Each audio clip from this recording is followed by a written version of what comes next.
Sinigawan pa nga. Mga bata oh. Yung mga bata, grabe. Aking tuwa ng mga tao dito kapag dumaan si Champ. Lugar nila to ha, baluarte nila.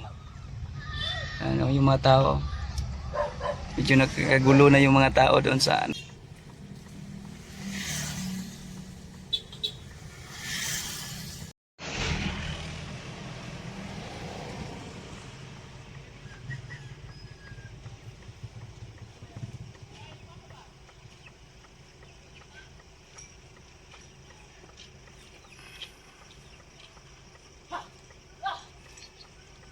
Yan, nagja-jogging ating pambato sa matirik na araw. Nagpapalakas ng stamina si Quadro Alas. Yung tinatawag nilang boy hingal. Ayan o.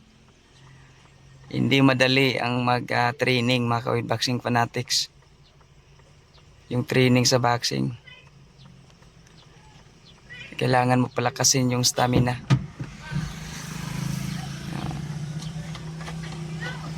Tirik na tirik yung araw.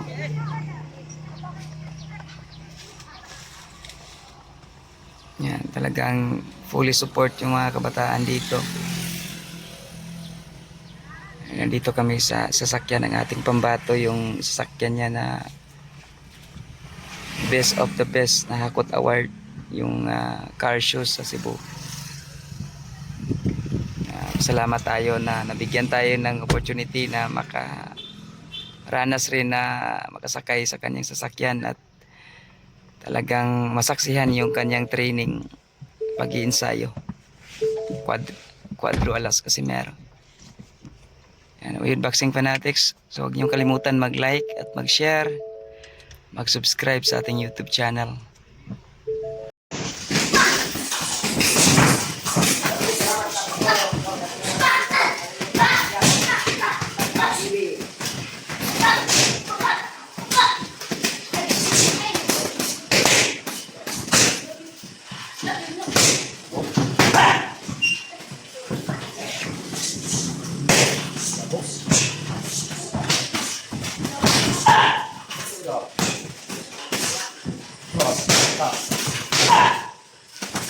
Grabe. Pagka, igo ka to.